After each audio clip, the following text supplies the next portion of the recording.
Welcome to another episode of Inlandia Literary Journeys. I'm John Bender, Metro Editor for the Press Enterprise and PE.com. I would be remiss and deserving of being horsewhipped if I had Judy Kronenfeld, a Riverside poet, on this program and didn't allow her to share her poems with you. So, Judy, thanks for coming and take it away. Thank you, John, and I'm happy to be here. I'm going to read just a little bit from Light Lowering in Diminished Sevenths, and then move on to a few poems from Shimmer and hopefully one new poem. First poem I'd like to read from Light Lowering is an ekphrastic poem. It's a poem based on a painting, and my book of Hopper paintings has fallen apart, so I'm able to bring in and show this print of Early Sunday Morning, this wonderful painting which has always mesmerized me by Edward Hopper. When you first hear wrapped in this poem, it's W-R, and then the second time it's R-A-P-T. Hopper's Early Sunday Morning. The street is still dozing, wrapped in its mystery, like a sleeper lingering in his last dream before waking, cocooned in comfortable half-consciousness.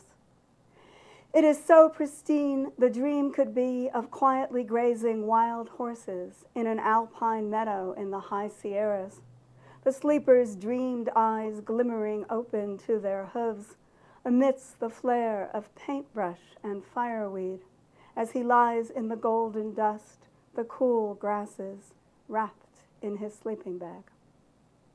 Hushed shadow swathes facade and sidewalk.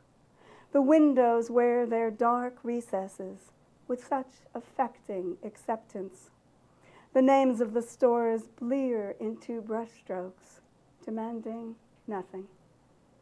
I remember a street like that, near the Willis Avenue Bridge, glimpsed from the car window as we fled Manhattan on a hot May morning.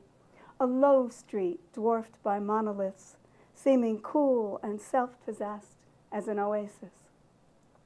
Soon, perhaps, if a lone walker passes, the barber's pole will twirl a little, as if its ribbons were held by dancers. But not yet, not for a while. Now the awnings and shades are the lowered eyelids of horses. The storefronts, long stopped swaying, dreamily graze. That poem really has both of my mental landscapes, my literal and mental landscapes, that is New York City and California. And I often spend time on both of those landscapes, although not necessarily in my reading today.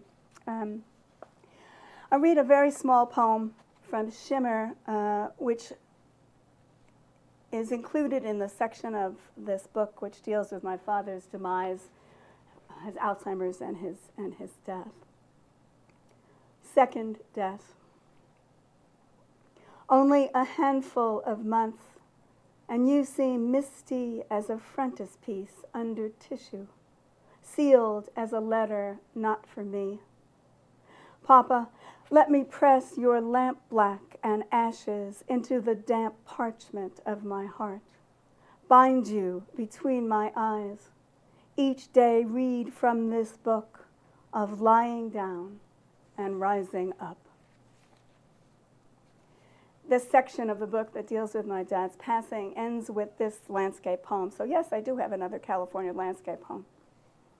Minding Desert Places, winter, 4 p.m.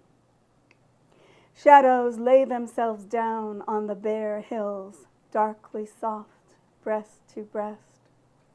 Every tree and bush in the wash, mesquite, creosote, tamarisk, is articulate in its loneliness.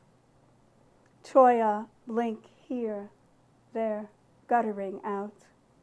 Light slides from the warm rock's upturned face.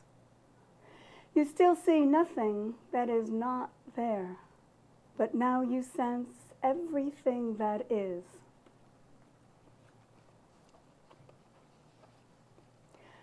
A lighter poem. In the ancient world, the color purple, the dye for the color purple was very valued, and it was sometimes called royal purple and sometimes Tyrian purple because it came from the city of Tyre, which is now in Lebanon and was part of Phoenicia. what we do for each other. You're slouched in line at the department store, a T-shirt in your desultory hands, a T-shirt about which you feel ambivalent as mid-afternoon, suspended in a leaky haze. When the woman in front of you turns her head and gauges the shirt as if about to paint it. Still life with cotton knit. "What a lovely purple," she exclaims, as if it had been steeped in the juices of rare shellfish and shipped from Tyre. She balances on the point of delicate consideration before she pronounces, "That's going to look great with your skin." "It is nice, isn't it," you say, lapping a sleeve on your arm, and the two of you, heads bent companionably, celebrate the good news before going out, one by one, into the gray afternoon.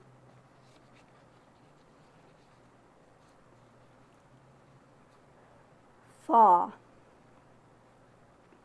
I saw it mid-walk with the dog, towering, spiky-leaved, and could not think of its name, a name even more beautiful than the tree. And that nothingness, like fog, pressed against my eyes. A curtain of thick gray gauze annulled the dazzling world. But over the tip of my tongue, a tiny, teasing, invisible angel, emissary of that glory, wings beating fast as a hummingbird's, hovered, and made me think ambergris, and made me think waterfall, then diverted me with false aurelia before rewarding me with sweet gum. But not the name I longed for, until 3 long blocks to my door, when the angel became an iridescent bird poking her wand into the burning roses, and the fog in my mouth melted like spun sugar. Liquid amber, the name of the tree. Take one more from this book and then one newer poem. This poem is an epigraph, which you'll hear shortly. Individual animals. In the epigraph, it may be that smells move us so profoundly because we cannot utter their names. That's Diane Ackerman, and I think the book is A Natural History of the Senses. Our sick dog lay under the end table, head cocked for our steps, eyes still speaking to us before his last trip to the vet. And that was the first place his replacement sniffed, though ruefully we'd kept our date to have the rug shampooed the morning after we put him down. No name yet, smells fresh as babies, released from the pound, all damp fur and sweet breath. She makes me feel a little like a late-life parent, saved from sterility by an astonishing cure. 2 days ago, I could have howled for hours. Now I'm roughhousing on the floor till she takes time out to reread the unwritten document, his old spot. Could we have not erased his signature? Suddenly, I'm low to the ground to know, taking in pheromones, cross-species, nose like a mourner's in a sleeve. Darker than hers? Or sourer? Shaggier? Old dog. Perfume. And I'll read one newer poem which came out in a magazine early this year. 10 minutes. My father always set the alarm 10 minutes early, 4:50 instead of 5 a.m., so he could fall back into a gauzy sleep on the hide-a-bed in the living room. Perhaps he was gentling himself, showing himself a deliberate kindness by adding a step between oblivion and the icy jolt of another exhausting day. Perhaps his sleep was made that much more delicious because he was almost conscious of it, almost enjoyed the sensation of sleeping while sleeping, thought, 10, 9, 8, 7, more long minutes, as I did, following his lead on interminable high school mornings. Before, rank with sleep sweat, he sat a few seconds in striped boxers and ribbed undershirt, then hauled himself up to shower in our tiny bathroom, humid with laundry, and get dressed for work. It's terrifying how far back this memory goes. I feel as if I've had to lie on my belly with a headlamp and inch forward in the dark to see it. And now I grab hold of it, as if he could have 10 minutes again, and I could grant them because I remember how much he treasured them. 10 minutes good as pre-dinner cupcakes for a kid who's been bullied at school when at last at home. 10 more minutes of breathing for me to see him.